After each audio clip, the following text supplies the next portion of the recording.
As embarcações do antigo mundo clássico eram bem simples se comparadas aos sofisticados navios de hoje. Era isso que pensávamos. Contudo, foram descobertas duas embarcações não militares construídas para o imperador romano Calígula que colocaram em dúvida a opinião dos historiadores. Foi preciso um ditador fascista para resgatar esses navios incríveis e revelar os segredos perdidos por quase 2000 anos.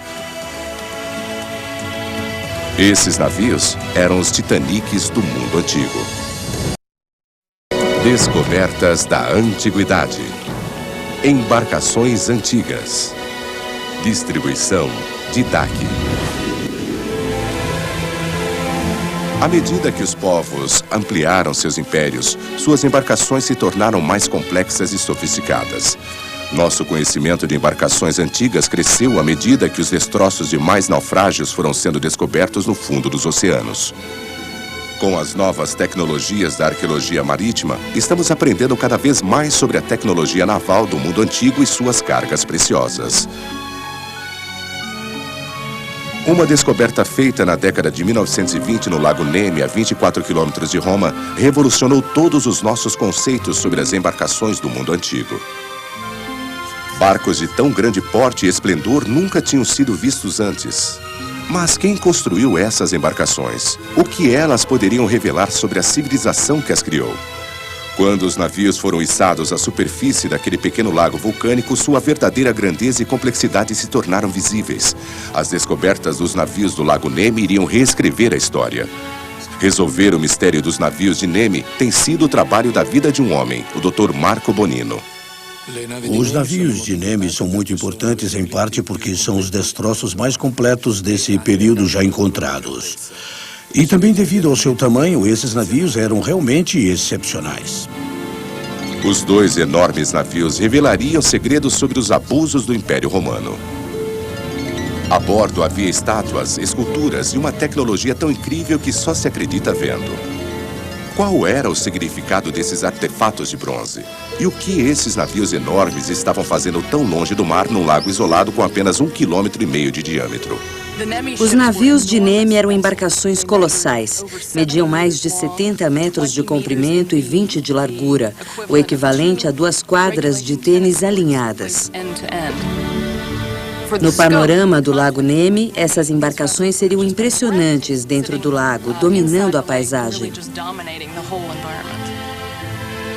O simples tamanho dos barcos navegando num lago como o Nemi parece incrível. Mas para o Dr. Marco Bonino, era a qualidade extraordinária da construção que aguçava sua curiosidade. Nenhum outro destroço, seja na terra ou no mar, nos deu tantas informações úteis como os navios do Nemi, tanto em técnicas de construção como em arquitetura naval. Os navios do Nemi eram de fato uma arca do tesouro para arqueólogos e historiadores navais, mas foram os restos da decoração opulenta e luxuosa que impressionaram muitos especialistas. Sabemos que tinham pisos de mármore, água corrente quente e fria e possivelmente havia salas de banho, pelo menos num deles. Eram palácios flutuantes com azulejos de cobre decorados no teto, pisos em mosaico e colunas. Por outro lado, eles refletiam a capacidade técnica dos arquitetos navais romanos. Mesmo o projeto da âncora era revolucionário. Até sua descoberta, acreditava-se que ela havia sido inventada no século XVIII. Os mecanismos usados nestas casas-barco eram extremamente avançados e não foram encontrados em nenhum outro lugar. Os dispositivos mecânicos a bordo desses navios trouxeram novidades sobre a tecnologia antiga. Porém, havia uma revelação mais incrível ainda. Quando os arqueólogos removeram canos de chumbo da areia em torno dos destroços, encontraram algumas inscrições surpreendentes. Depois de removerem a lama, o nome de um despótico jovem imperador romano apareceu: Gaius César Augustus Germanicus, mais conhecido como Calígula. Calígula tornou-se imperador em 37 d.C. com apenas 25 anos de idade. Ficou rapidamente obcecado com o poder e a riqueza em suas mãos. Conquistou a reputação de tirano cruel e sádico que dilapidou a grande fortuna de Roma na busca do prazer. Ele infundiu um certo entusiasmo no povo romano quando assumiu o poder. Mas logo essa visão tornou-se negativa. Fontes indicam que ele enlouqueceu e enfatizam a indulgência do seu reinado. Há todo tipo de histórias sobre sua crueldade, relatadas por Suedônio e outros. Escritores romanos registraram como Calígula era incapaz de controlar sua maldade e brutalidade naturais. Ele adorava assistir a torturas e execuções e, disfarçado com peruca e manto à noite, se entregava aos prazeres da gula e do adultério. Calígula provavelmente gostava muito de sangue. Sabemos que ele arrancou o bebê do ventre de sua irmã, que ele engravidara. Então, acho que qualquer pessoa que faça isso precisa ter uma atitude bem sanguinária e macabra em relação à vida. Mas nem todos seus interesses eram tão horríveis. Calígula tinha um verdadeiro amor pelo mar. Ele era bisneto de Augusto e de Marco Antônio, respectivamente o vencedor e o perdedor da grande batalha naval de Ácio, que decidiria o destino de Roma 2 gerações antes. Era também neto de Agripa, o comandante da frota vitoriosa e construtor do Panteão original. Sabemos que Calígula adorava barcos. Fontes antigas, como Suetônio, mencionam alguns barcos específicos que ele mandara construir, chamados libúrnios. Era um tipo único de barcos para alto mar. Na coluna de Trajano, em Roma, podemos ver ilustrações antigas desses barcos. Eram galés rápidas, ágeis, a embarcação predileta dos piratas que haviam saqueado navios mercantes romanos no leste do Mediterrâneo. Calígula projetou sua própria versão arrojada. Um dos exemplos mais interessantes das indulgências de Calígula era sua construção de uma galé liburniana completa, com leme sobre mancais de pedras preciosas, velame multicolorido, sofás para as refeições e um jardim. E ele costumava navegar logo pela manhã, de Roma até a Baía de Nápoles, parte pirata, parte rei, parte imperador romano. Desde o início do seu reinado, Calígula se sentia atraído pelo Lago Neme com seu templo sagrado de Diana.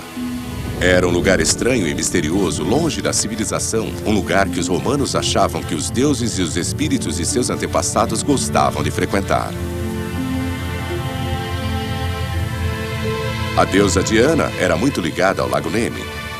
O lago era conhecido como Espelho de Diana. Seu culto, baseado no de Ártemis, na Grécia, já contava há séculos quando Calígula chegou a Neme.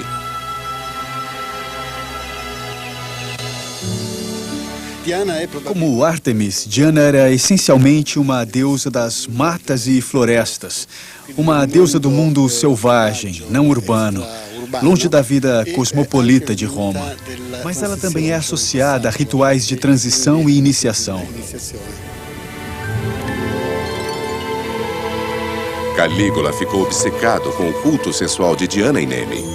Ele construiu para si uma vila palaciana nas margens do lago, perto do santuário da deusa. Ele foi um dentre muitos atraídos ao lago pelo culto a Diana, a caçadora. Muitos de seus adoradores deixaram sinais de sua devoção. Os romanos achavam que os deuses precisavam ser aplacados por oferendas em troca de favores. Uma grande variedade de objetos belos e intrigantes foi encontrada nas imediações do templo de Diana. Esta é uma das estátuas de Diana. Aqui ela aparece em sua túnica curta. Nas costas vemos sinais de uma aljava. Infelizmente, o arco não existe mais. Ela também aparece com o braço erguido. E sabe-se que no dia da sua comemoração, as mulheres que tivessem suas preces atendidas por Diana desfilariam empunhando tochas até o santuário com flores no cabelo. O sexo ritual fazia parte do culto a Diana. Porém, sacrifícios humanos mais alarmantes eram feitos perto do lago.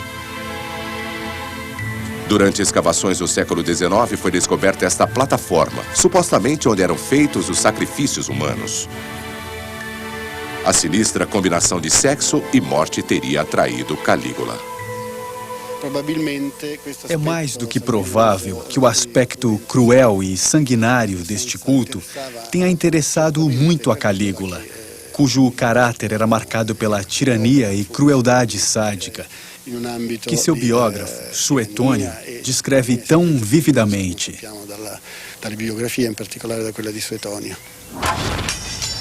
Calígula apreciava os aspectos mais extremados do culto e restabeleceu a chocante cerimônia do Rex Nemorensis para sua diversão. O Rex Nemorensis era o rei da floresta. Anualmente, o rei escolhido, que era um escravo libertado ou fugido, seria desafiado por um recém-chegado, outro escravo libertado ou fugido. O escravo lutaria com o rei escolhido até a morte.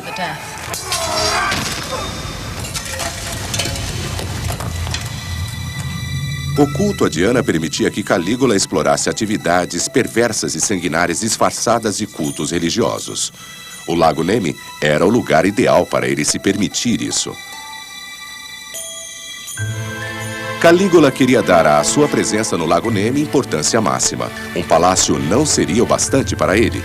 Sua extravagância o levou a mandar construir 2 enormes embarcações de luxo para o homem mais poderoso do mundo.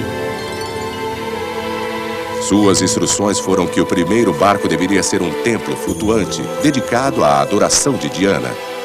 O segundo seria um iate de luxo, para Calígula e sua comitiva relaxarem. Ele ordenou que os barcos fossem únicos e se orgulhava por estarem no lago. Além do calor do verão em Roma ser insuportável, no lago, Calígula buscava refúgio dos seus problemas na cidade. Apenas um ano depois de iniciado seu tirânico e bizarro reinado, muitos romanos já estavam revoltados com a gastança desenfreada e o comportamento excêntrico do imperador. Aos olhos do povo, ele estava se tornando um líder instável. Forças estavam se armando contra ele em Roma e havia boatos de conspirações para depô-lo. Calígula escaparia da cidade para o seu santuário no Lago Nemi, onde novamente era cercado de paz e tranquilidade, com o calor e a política de Roma longe de seus ouvidos e da sua mente. Novamente, Calígula poderia se concentrar no projeto de seus magníficos navios. Eles celebrariam sua majestade e o elevariam acima de todos os outros. O que ele realmente estava tentando fazer era recriar as balsas de prazer helenistas dos reis Ptolomeus. Calígula se inspirou em escritos antigos que contavam a decadência dos príncipes helenistas. Com a morte de Alexandre o Grande em 323 a.C., os despojos do império foram distribuídos entre os príncipes que usaram essa grande riqueza para levar uma vida de extraordinária indulgência para consigo mesmos e para construir embarcações incríveis, nas quais desfrutavam de passeios de luxo. Os príncipes helenistas gostavam de dar festas ou celebrar rituais religiosos em barcos chamados de talamego. De fato, barcos de recreação. O maior desses palácios de prazer flutuantes era o Siracusa. Foi construído para Heron de Siracusa por volta de 240 a.C. e acredita-se que tinha 80 metros de comprimento. Acredita-se que o Siracusa tenha sido o maior navio de transporte construído na antiguidade. No convés superior, 400 soldados ficavam aquartelados. No convés seguinte, havia 142 camarotes de primeira classe, com muitas das mordomias de um navio de cruzeiro moderno. O Siracusa era como um hotel flutuante, mobiliado com um material luxuoso e contando até com um ginásio e uma capela dedicada a Afrodite, a deusa do amor.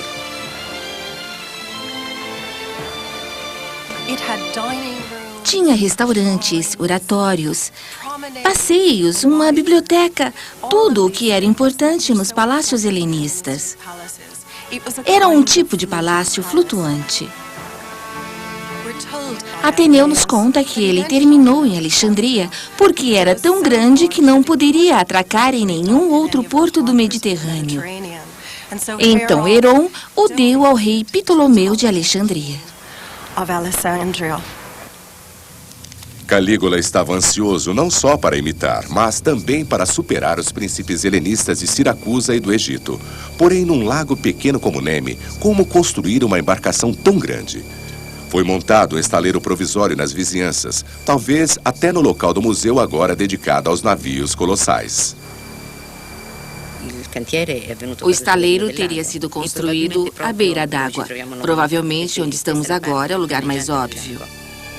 Calígula convocou projetistas do Centro Naval Romano em Miceno para trabalharem nos seus navios. Suas exigências eram um desafio, já que os barcos precisavam ter calado suficientemente reduzido para não encalharem no lago, mas ao mesmo tempo largura suficiente para não ficarem instáveis com o peso da superestrutura. Era uma tarefa difícil criar navios com especificações tão incomuns. O palácio flutuante parecia conter um grande prédio e vários outros menores com antecâmaras e corredores. Não tinha meios de propulsão e precisava ser rebocado. Os projetistas resolveram o problema da largura e da quilha reduzida construindo a embarcação com nada menos do que 5 quilhas. O segundo navio, que continha um templo talvez dedicado a Diana, foi mais fácil de reconstruir. O templo ficava na popa da embarcação. Havia uma pequena construção quadrada na proa e fileiras de colunas ligando as duas. O navio do templo era equipado com barcos e instalações para, no mínimo, 100 remadores. A mão de obra em ambas as embarcações era da melhor qualidade. As técnicas de construção eram extremamente avançadas e isso tudo sugere um projeto muito bem planejado e organizado. Foi em projetos extravagantes como esses 2 navios que Calígula esbanjou toda a fortuna tão cuidadosamente amealhada por seu frugal antecessor Tibério. Mas o que realmente acontecia a bordo desses navios? Fica evidente pela opulência dos restos encontrados que as atividades hedonistas eram prioridade para o imperador romano e seus amigos. O mármore, o mosaico, a decoração rebuscada. Isto era um parque de diversões para Calígula e seus companheiros. Acho que muitos sonhos se tornaram realidade nesses navios. Ele vivia sua vida de fantasia neste lugar místico, surrealista, nesses maravilhosos palácios flutuantes, que, reconheçamos, só ele possuía. Ninguém mais teria a petulância de gastar tanto dinheiro dos contribuintes romanos levando essa vida. Dentre os artefatos mais extraordinários encontrados nos navios estava uma série de cabeças de animais de bronze usadas para atracar os pequenos botes em que Calígula e seus amigos iam e vinham. As características mais conhecidas desses navios eram as cabeças de animais de bronze. Elas decoravam as pontas dos mastros e tinham a função de afugentar o mal. Quando as peças de bronze foram inicialmente reveladas dos escombros, houve muita excitação e uma onda de choque sacudiu o mundo arqueológico. A qualidade da fundição de bronze indicava uma descoberta magnífica no fundo do lago. Mas que outros tesouros e ideias haveria lá? Giuseppina Ghini, diretora do Museu Nemi, tem no seu porão uma caverna de Aladim que demonstra o virtuosíssimo técnico dos estaleiros romanos. Este é o nosso depósito, que atualmente estamos organizando. Ele contém material dos navios e dos lugares relacionados nas margens, como o Santuário de Diana.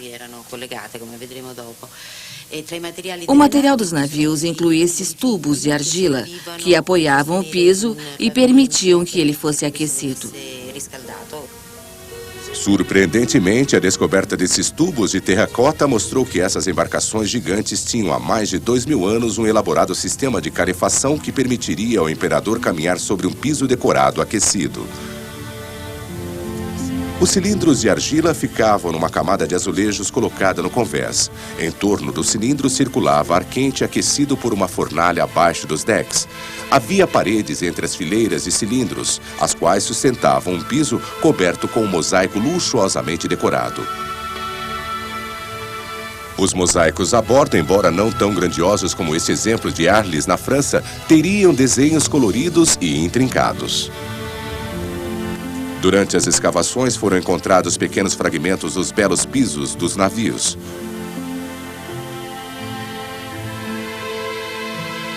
O aquecimento sob o piso dos navios de Calígula era uma aplicação incomum dos sistemas de aquecimento hipocausto, usado em termas e vilas palacianas em todo o Império. O fato de Calígula estar a bordo de um navio não impedia de desfrutar do luxo dos seus palácios. Mas em Nemi haveria outros objetos estranhos no sistema hidráulico que confundiria e deixaria arqueólogos intrigados. Escondida no barro em volta dos destroços, havia uma torneira de bronze que parecia moderna demais para pertencer a um barco da Roma antiga. Mas ela era genuína. Esta torneira extraordinária foi construída para controlar a entrada da água nos tanques de armazenagem do navio. A partir desses tanques, a água seria distribuída para o navio todo por gravidade por uma série de canos de chumbo entremeados com válvulas de bronze. Os arqueólogos de 1920 não conseguiam acreditar que elas datavam de 2000 anos atrás. A torneira era de bronze e fora encontrada fora do sistema. Porém, é fácil reconstruir onde ela estava montada. Quando foi descoberta, a torneira de bronze estava quase isenta de corrosão. Graças ao desenho genial que se afunila muito ligeiramente e à precisão de sua engenharia, ela ainda veda perfeitamente quando girada para fechar. É notável que instrumentos de precisão feitos de bronze como essa torneira continuem sendo feitos atualmente usando quase exatamente o mesmo método dos romanos. As descobertas nos navios de Neme provaram que os romanos usavam técnicas sofisticadas de fundição e eram mais habilidosos do que antes se pensava. A única diferença entre a torneira moderna e a encontrada em Neme é 2000 anos. A torneira encontrada nos navios de Neme significa que precisamos repensar nossas percepções de engenharia da Roma antiga.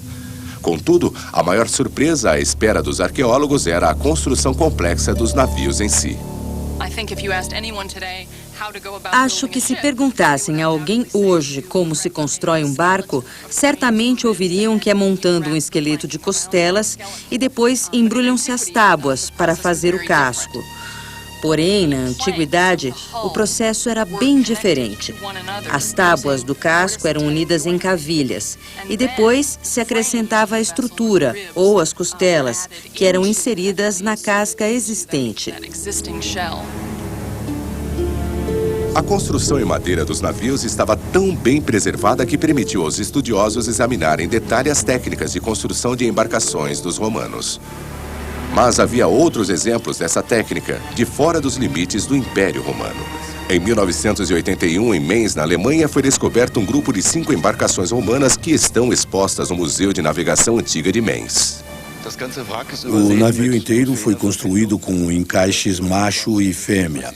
A cada 25 centímetros havia uma pequena cavilha de madeira que se encaixava exatamente nas tábuas, em ambos os lados. Na maior parte do navio, as juntas macho e fêmea estavam cobertas, mas é fácil ver as cavilhas de madeira que impediam as junções das tábuas de se soltarem. Embora construídos 700 anos depois dos navios de Neme, os barcos de Mainz seguem a tradição de fazer o casco primeiro, que agora sabemos que prevaleciam no Mediterrâneo. Uma coisa que eles têm em comum é o modo como as tábuas do casco são fixadas à estrutura. Os pregos atravessavam as tábuas do casco e das costelas e depois eram dobrados 2 vezes no lado de dentro. Isso criava uma união firme, porém flexível, permitindo certo movimento na estrutura.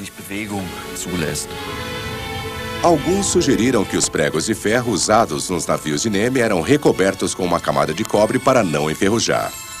Richard Windley demonstra o processo.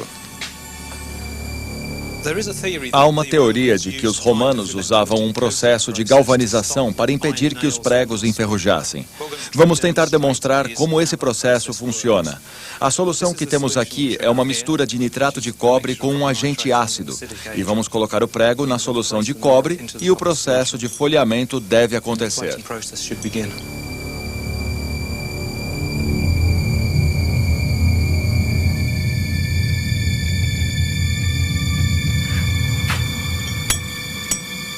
O processo é bem intrigante. Alguns especialistas acham que os pregos usados nos navios eram de cobre eletrolítico. Outros julgam que eles duraram tanto porque o cobre era usado no processo de fusão. No porão do museu, o depósito revela mais detalhes espantosos sobre a construção dos navios de Neme. Essas caixas aqui contêm milhares e milhares de pregos que foram usados para prender as madeiras dos 2 navios. Aqui estão alguns deles. Este foi entortado de propósito. Teria sido usado para conectar as tábuas do casco às costelas. Ainda dá para ver sinais do chumbo que revestia os cascos. Os métodos tradicionais de construção naval usados nos navios do Neme têm suas origens no Antigo Egito. As triremes da Grécia Antiga, como essa esculpida numa pedra em Rhodes, também eram construídas com as mesmas técnicas.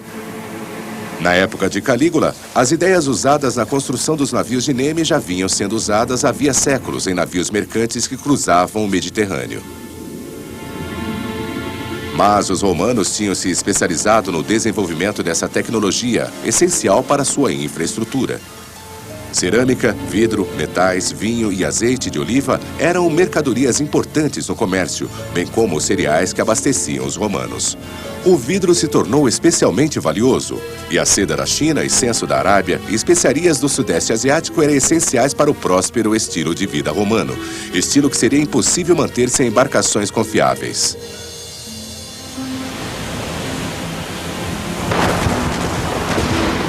O grande número de naufrágios romanos em toda a costa do Mediterrâneo é um testemunho da escala do comércio marítimo, bem como dos seus riscos. Graças a esses naufrágios é que conhecemos a extensão do comércio romano. Contudo, para arqueólogos marítimos como Deborah Carlson, sempre há mais para aprender. Há um momento de descoberta quando se trabalha no fundo do mar, deslocando areia com jato de ar e se trabalha com um objeto sem saber o que é. Mas sempre há um momento em que você finalmente entende o que é aquilo, e é um momento muito excitante. Para arqueólogos como Deborah Carlson, a área próxima à costa da Turquia tem uma grande quantidade de naufrágios antigos para explorar.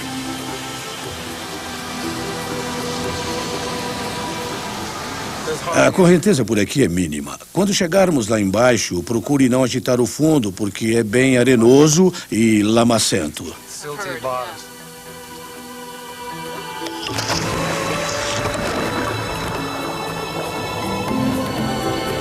Esses destroços muitas vezes contêm grandes carregamentos de ânforas em muito bom estado.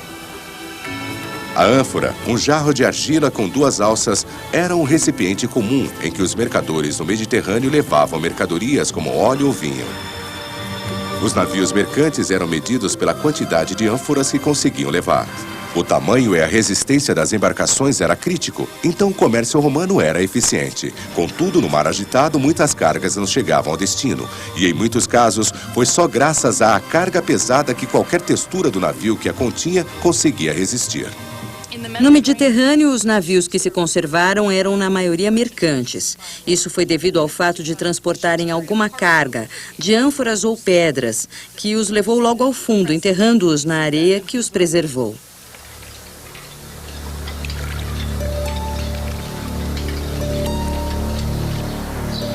Deborah Carlson trabalha há anos em escavações de naufrágios do Instituto de Arqueologia Náutica.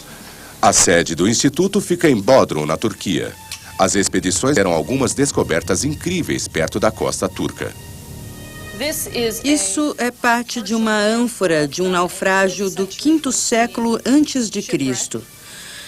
Na verdade, temos um exemplar mais intacto aqui, que lhe dá uma ideia do aspecto dessas ânforas de transporte.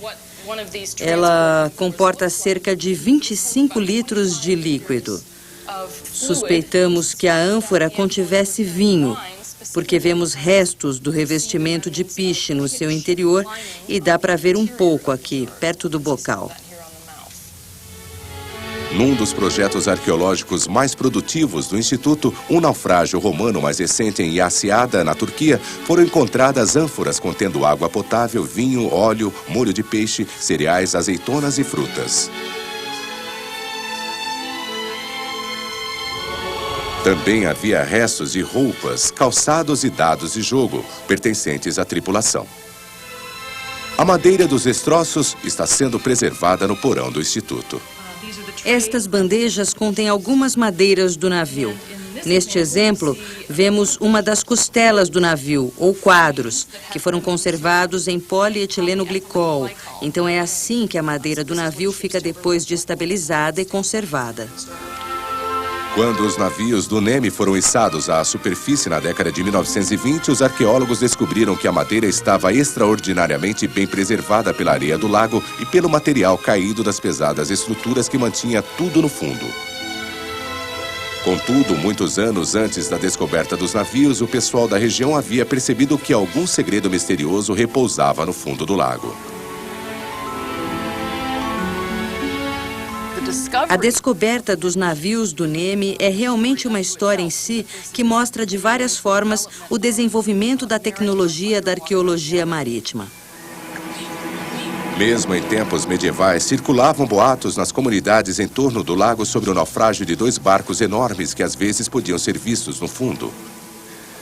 Não demorou muito até arqueólogos e caçadores de tesouros serem atraídos ao lago e pedaços da superestrutura dos navios, ânforas e pedaços de madeira serem içados à superfície.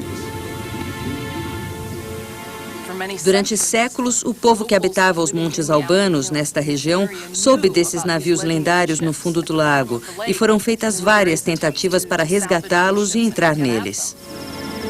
Já no século XV, o famoso arquiteto e cientista Leon Battista Alberti mandou construir uma plataforma flutuante e tentou içar pedaços dos navios usando ganchos. Esses são alguns dos ganchos usados durante o Renascimento, quando fizeram as primeiras tentativas de resgatar os navios.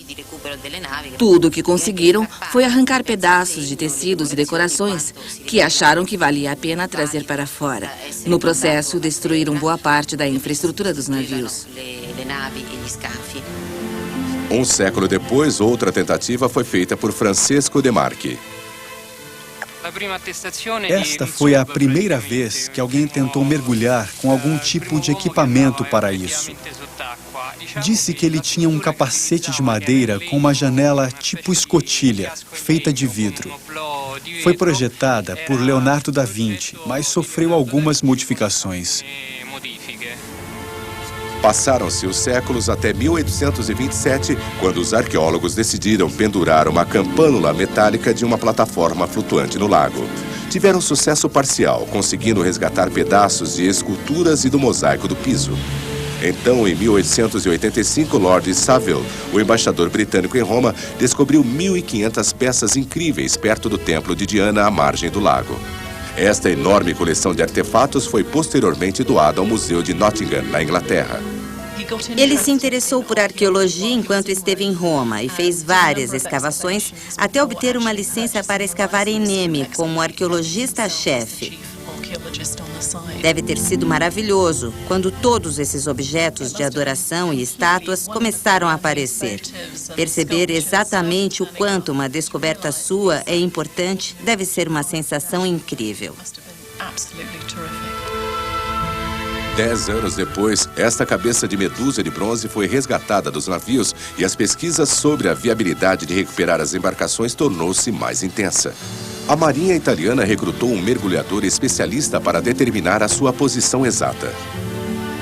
Ele constatou que um barco estava a 180 metros do outro, a uns 20 metros de profundidade. Mas ninguém conseguia imaginar um modo seguro de içá-los, até que surgiu um certo ditador fascista. Mussolini parece ter aproveitado todas as oportunidades para associar seu regime fascista à glória da Roma imperial. Para isso, ele patrocinou escavações não somente em Roma, mas também em Ostia. Mussolini estava determinado a associar a glória da Roma antiga ao seu próprio regime fascista contemporâneo. Muitas de suas políticas e decretos foram influenciados pela civilização romana. Ele pretendia tornar-se o imperador romano moderno e reconstruir o Império Romano com a glória de outros tempos. As escavações arqueológicas em Ostia e por toda Roma faziam parte do seu esquema de grandeza. Mussolini era obcecado pela arqueologia romana. Ele esperava poder associar o seu Estado fascista italiano à glória do Império Romano.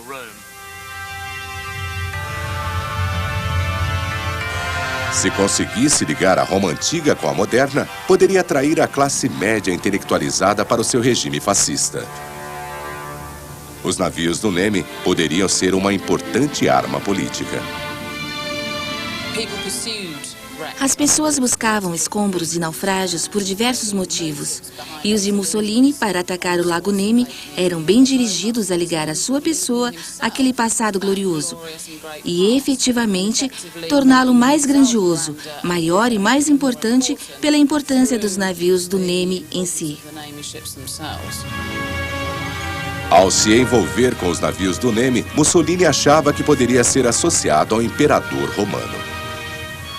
Acho que os navios do Nemi exerciam um fascínio adicional sobre Mussolini, porque eles lhe davam a rara oportunidade de conhecer por dentro a vida de um imperador romano. Porém, a tentativa de Mussolini para aproveitar a glória da Roma antiga parecia cheia de problemas. Os planos de içar as enormes barcaças do fundo do lago encontravam barreiras intransponíveis. Mas Mussolini foi muito esperto.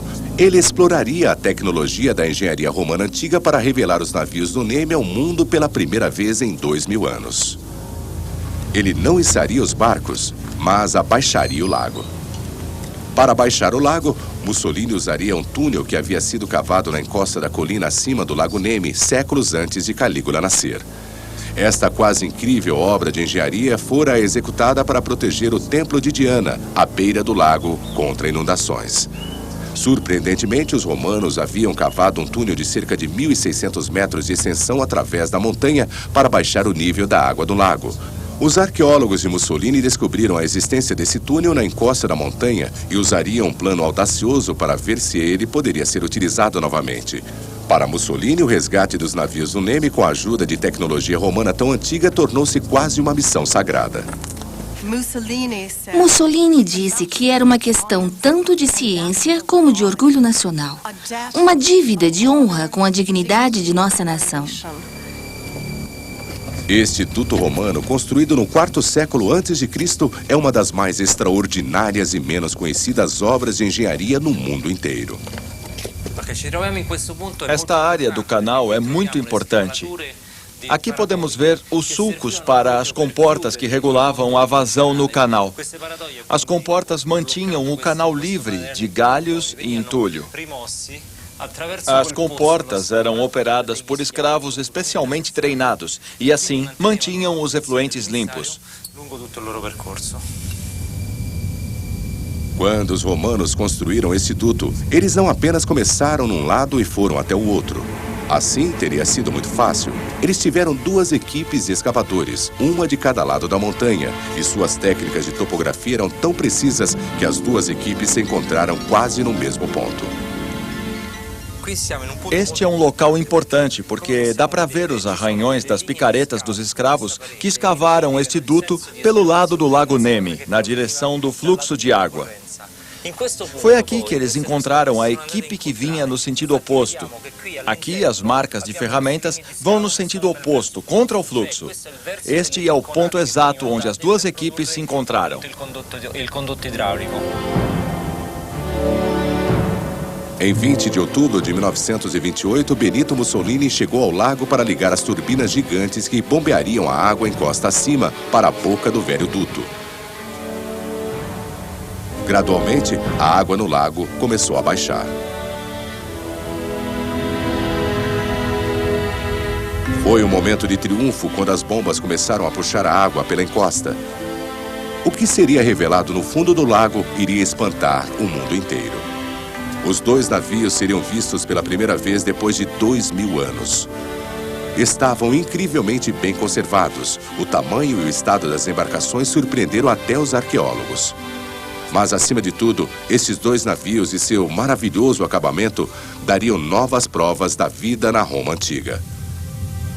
Pelas notáveis descobertas das tentativas anteriores de resgate, os arqueólogos perceberam que estavam à beira de um achado espetacular e não ficaram decepcionados. Por toda parte nos navios, as peças de bronze finamente moldadas impressionavam pela sua qualidade e conservação. Cada ponteira era individualmente moldada na forma de um sátiro, de uma gazela ou uma ninfa.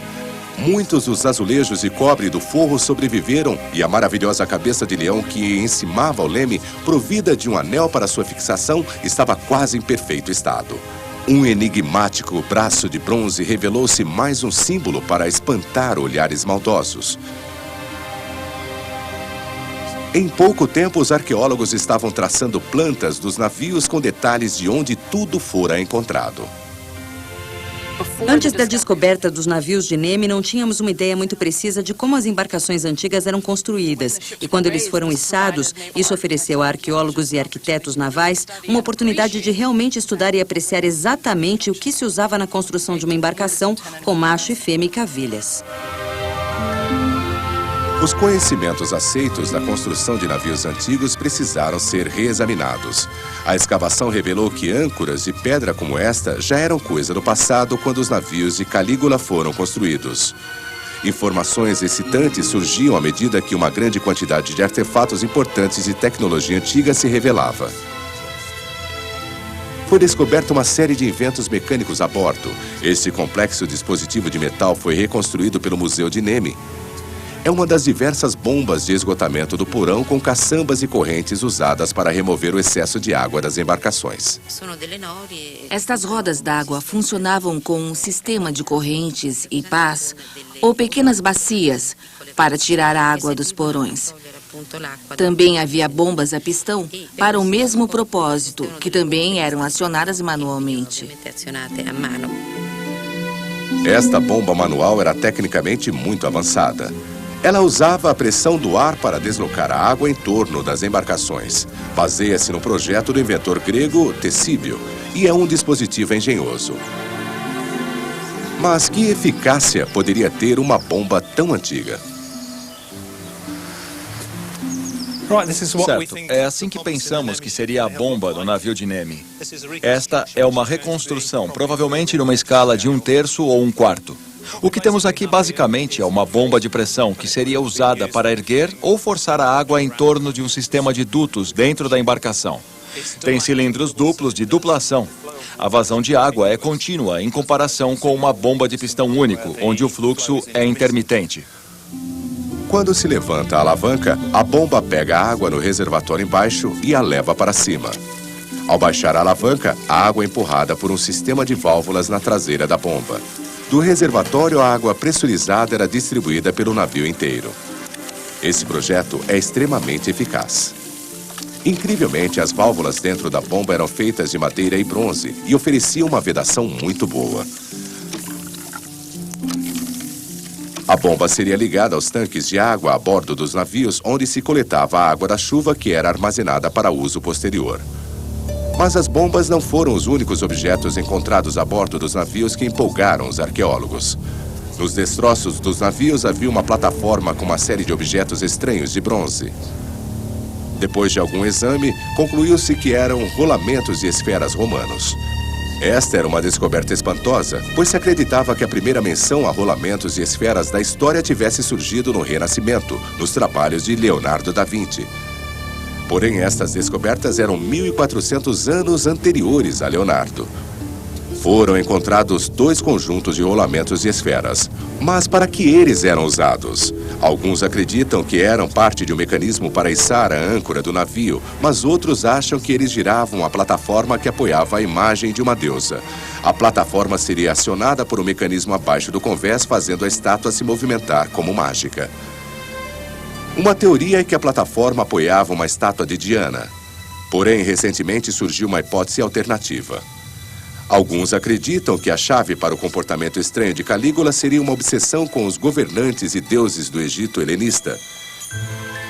Imagina-se que ele tenha viajado até lá quando menino com seu pai, Germânicos, e ficou fascinado com tudo que era egípcio.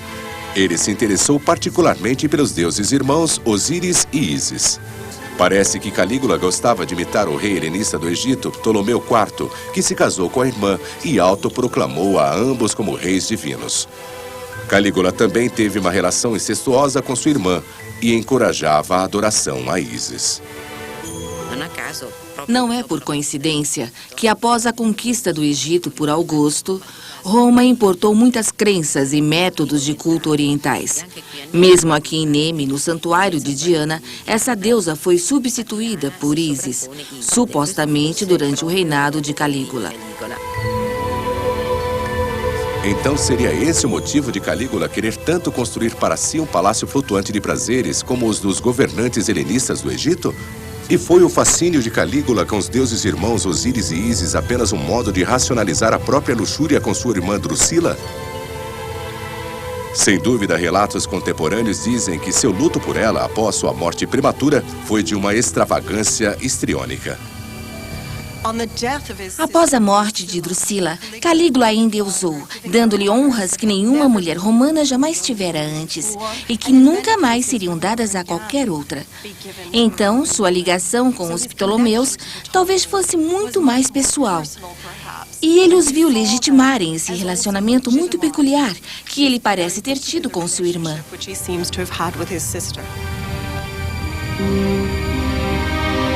Calígula foi assassinado no 4º ano do seu reinado com apenas 29 anos de idade. Os romanos estavam tão irritados com sua ganância, crueldade e arrogância que seus fabulosos navios foram afundados e deixados para apodrecer no fundo do lago, até serem resgatados por ordem de Mussolini. Mas a história não termina aqui.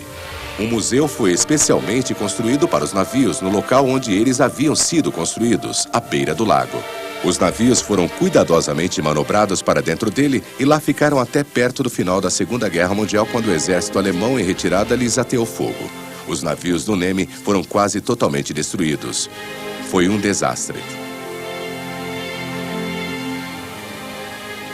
Foi uma grande tragédia os navios do Nemi terem sido destruídos. Foi como se o Coliseu tivesse sido demolido ou alguma coisa tão grave assim. Nunca antes navios de tamanha qualidade, luxo, primor técnico e estado de conservação do mundo antigo haviam sido encontrados. Depois de terem sido recuperados do fundo do lago, os navios do Nemi ficaram disponíveis para estudo por professores e arqueólogos durante menos de 15 anos, até sua destruição final.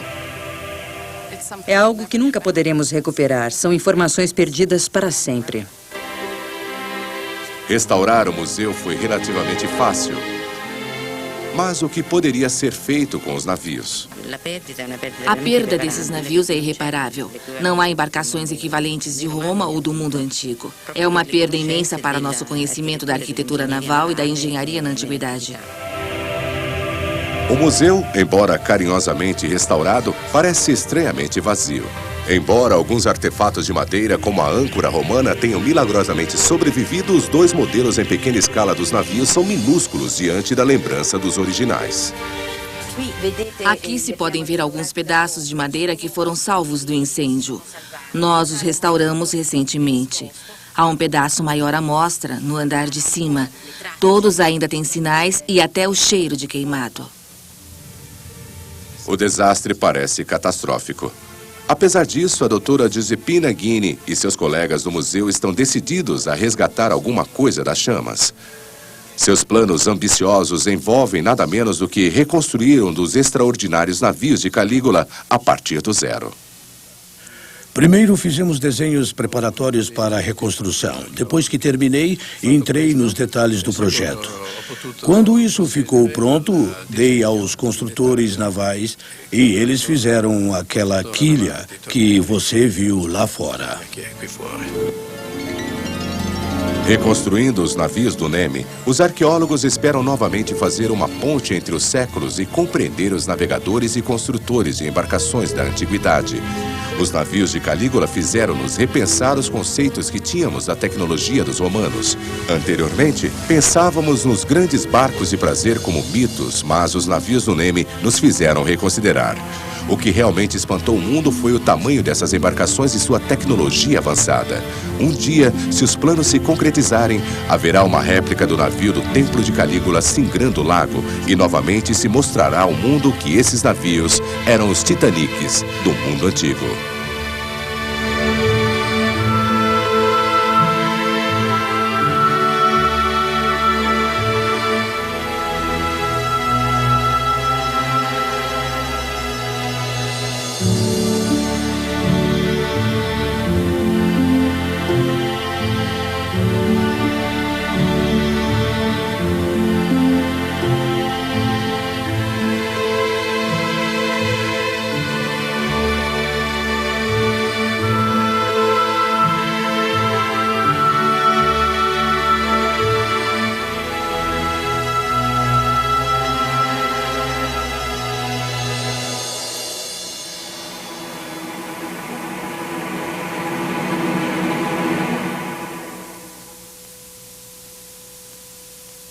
A gente